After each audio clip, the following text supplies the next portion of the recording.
Hi friends, welcome back to my channel, and in today's masterclass we are going to deep dive into very important and practical vSAN operation.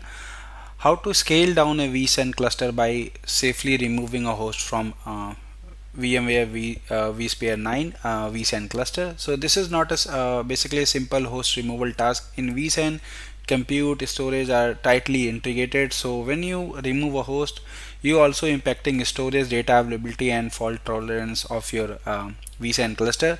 So in this video I will explain everything step by step, which is going to be include what happens in the backend when you remove the nodes from vSAN cluster, important pre-checks you must never skip in a production environment, data evacuation strategy, complete hands-on lab demo this is going to be, and also we are going to discuss real life use cases and benefit of why you should remove your ESXi host from vSAN cluster.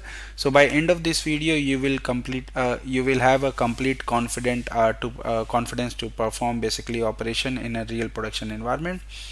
So let's start with the very basic and first thing. So what is scaling down vSAN cluster? So let's understand the concept. So scaling down a vSAN cluster simply means reducing the number of ESXi hosts participating in the vSAN cluster. But in the vSAN, the for every host basically contribute storage, performance, availability. So removing a host affect basically directly going to affect your total storage capacity, storage policy compliance, data redundancy, and in the backend basically when you remove the host, vSAN redistribute data across remaining host, and storage object are going to be a rebuilt based on requirement, policy are going to be revelated based on the host which is there in the cluster, and cluster capacity is also going to be shrinks. So for example, if you have a 4 node cluster using red 1 policy and you remove one host, the data will be going to be redistributed across all three remaining hosts while maintaining the policy compliance if the resource are going to be allowed. So now what why do we need to remove hosts? So let's talk about the real world scenario. So you may need to remove host in a situations like first hardware decommission, when server become old or go out of support, you might need to be decommission the ESXi host. Second, cost optimization, especially in testing environment, development, cluster or disaster recovery steps. The third one is cluster downsizing. So when workload demand is decreased, you might need to be remove node from the vSAN cluster. And fourth one is hardware replacement, when you are upgrading a new servers basically, then also this is important. So there are multiple use cases. These are the four main use cases when you basically need to remove the host from the vSAN cluster. So now let's talk about some critical pre-checks before removing host. So before touching anything, these checks are absolutely mandatory. So skipping these can lead to data loss or downtime. So the very first thing is check vSAN health. Navigate to cluster, monitor vSAN and health, and make sure everything is green. If there is existing issue, fix them first. So let me show you my vSAN infrastructures first. So this is my lab environment. So if I go to, this is my LHO-vSAN prod cluster. If I go to configure and if I go to vSAN basically, so you can go even in the cluster, then monitor, then you can go in vSAN, and you can from here basically let me go to vSAN, and then you can see the skyline health. So you need to make sure there's no existing issue, everything looks good. So you can see the health score, my health score is approx 96%. Also you can see if there is any outstanding issue, you should go ahead and remove it. And then you can see the virtual object here. So what are the objects sitting inside the vSAN cluster? So you basically need to make sure everything is healthy. And resync object you can see, And capacity overall capacity, this is one of the very critical thing which you should check. So overall your vSAN health is very important. Before validation is very important before checking the uh, basically vSAN cluster. And then second thing is check your storage policy compliance. Go to VM monitor policy and ensure all VMs are compliant. So this is also one of the important check which you should do. So let me go ahead and show you this. So you need to go to basically on VM, any of these VM you can go, and then you can go to monitor.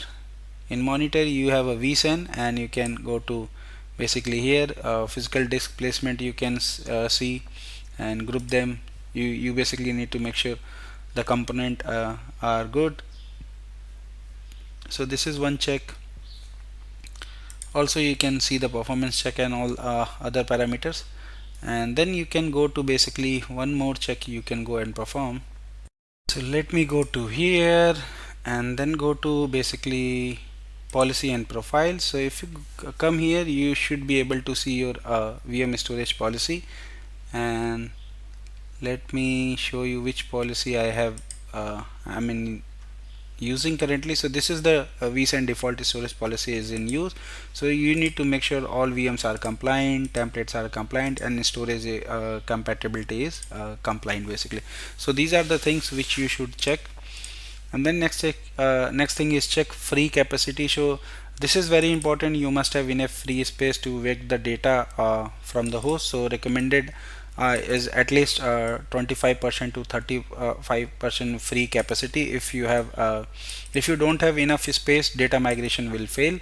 So let me show you this also. So if I go to this data store and show you the capacity, basically from here you should be able to see I have approx 3.5 terabyte, out of which I am using only 500 approx. And let me show you this from the vSAN also. So let me go here and then go to monitor, and then if I go to capacity vSAN, under vSAN capacity you should be able to see I'm using approx 12% free capacity on this storage, and this is my policy which I have currently using.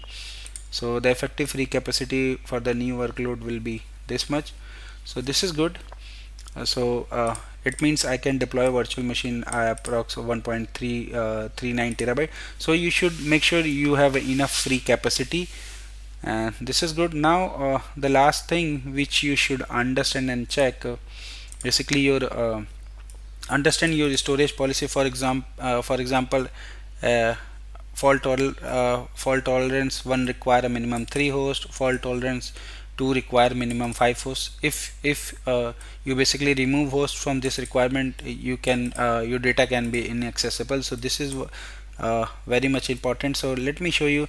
So if you are doing a host calculation for vSAN, you should make sure of this. So I have a basically, let me go to policy again and show you.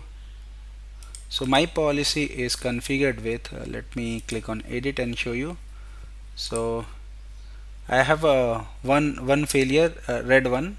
So if I go to storage policy advanced, so you can see the number of disk strip per object is 1, and object is thin provision. So this is good.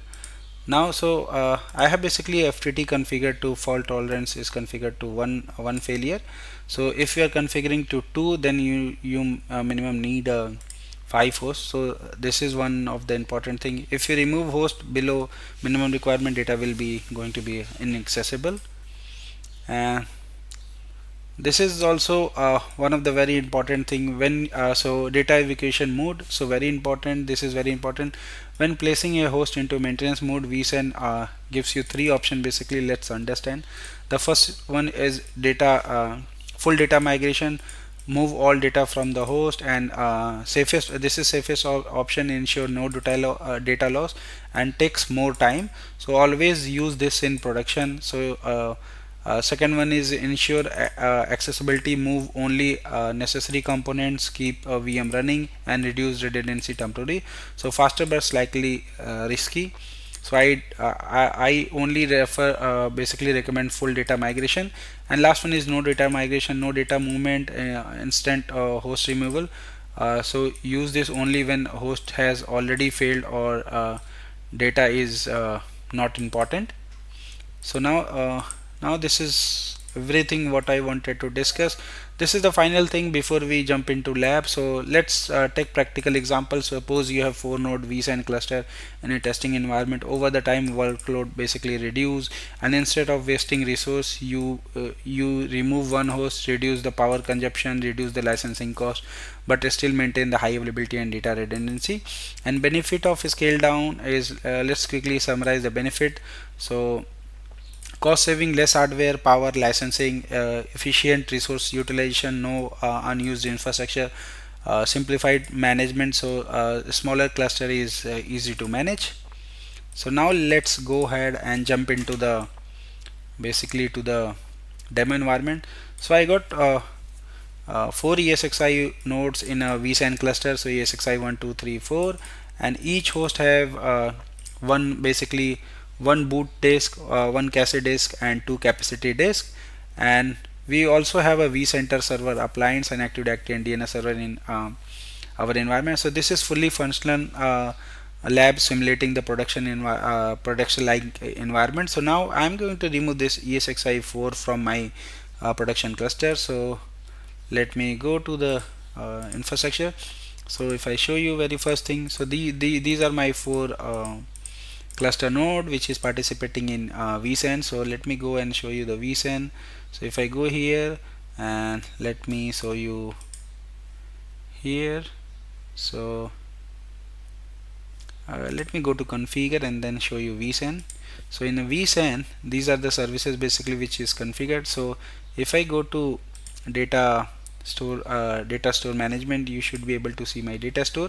And if I go to disk management, you should be able to see I have 4 node. So all 4 node having 3 disk basically, and 4 node having 12 claimed disk inside this cluster. And if I go to fault domain, you should be able to see my all 4 nodes here. So now what I'm going to do, I'm going to remove this host number 4 from basically from the vSAN cluster.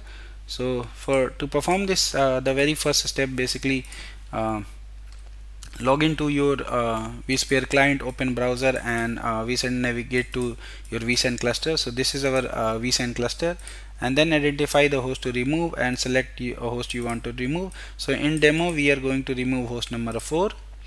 So the very first thing, go to basically configure vSAN and disk management and check the cache disk, and basically make sure everything is healthy. So we have already validated, so we are good till here.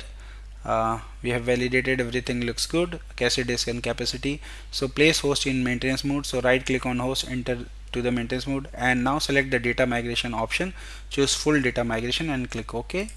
So now I'll go here and maintenance mode, enter in maintenance mode, and now it will ask you the vSAN data migration. So this is what we have 3 options which we have discussed. So since we are going to completely remove this server from vSAN cluster, so this is what I recommended.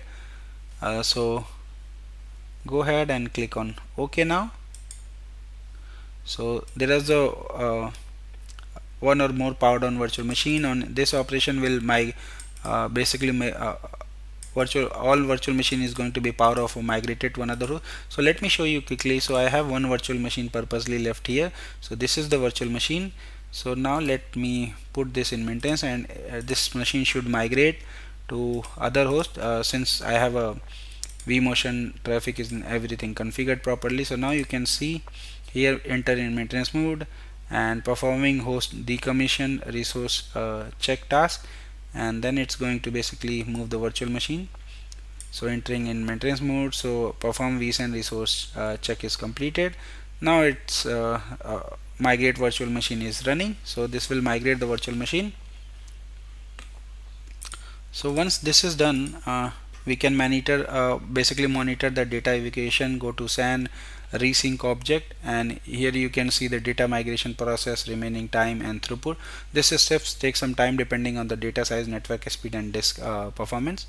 So let me see if once the host is migrated, basically this VM is migrated. So now you can see the machine has moved, and now if I go to ESXi host 1, you can see here the machine is moved to ESXi host 1, and my this host is now in maintenance mode. So this is good. Now let's try to monitor. So I'll go here on my cluster and monitor, and now if I go to vSAN and resync object, you should be able to see task should be running here. So everything looks good, so we don't have any data to be synced. So now my host is in maintenance mode. Let me go to configure again, and here on the data management, data store management, you see the size is reduced. Now before it was 3.5 terabyte, now it's 2.30 terabyte. And if I go to disk management, you should be able to see only now here you can see the in maintenance mode, and now you should be able to see still 4 host, 12 claim disk, and fault domain you should be able to see now 4 server, but is in maintenance. So this is good. So now we all set. Let me go ahead, and this is the final check. You should verify resync should not be running. So now this is good. Now the next thing is basically verify the compliance again. Once evacuation is complete, check the vSAN health main page, check the VN compliance, everything should be healthy. So we have already validated this. Let me again go here and validate the services. Here everything looks good, and let me go here and verify the policy also. So this is my policy, and if I go here, storage compliant, storage should be compliant, and you can see the free capacity and new capacity what we have. VM should be compliant. So now everything looks good. So now we can go with the next step, which is step 7, remove host from cluster. So right click and remove from cluster and confirm action. So this is what I need to do now. So I'll go here and select on host, and now you can see here basically I'm going to click here and then drop this host in the root. So I'm going to basically remove from this cluster. So now you can see moving identity is running, and now this is out of cluster. So you can see this ESXi host is no more in the cluster, and we can see here vSAN member alarm, and this is good. Now I'll go here on configure page, and let me see the fault domain again. So you can see now it has three hosts now, and you can see the error is also now gone. So now you have a three fault domain. If I go to disk management, you should be able to see now three hosts with 9 claim disk. So this is good also. And data management, data store management, you should be able to see everything good. And we got 2 VMs. And now let me go here and verify the policy again. So the verification is very important. So now you can see VMs are compliant, storage is compliant with the new size. So everything looks good. Now this is the final step. If you want optional cleanup if needed, remove the host from vCenter and reuse or decommission hardware. So this is the final step. So today we have learned basically how to scale down a vSAN cluster by removing the host. We covered concept and backend behavior, critical pre-checks, data evacuation method, we have seen the complete step-by-step lab demonstration and real-world scenario also. So this is very important in operation for anyone managing the vSAN environment or VMware environment. So thank you for watching. Please subscribe me for more videos, and if you have any query, any question related to this, you can always post me in my given mail IDs. Thank you once again. Bye bye.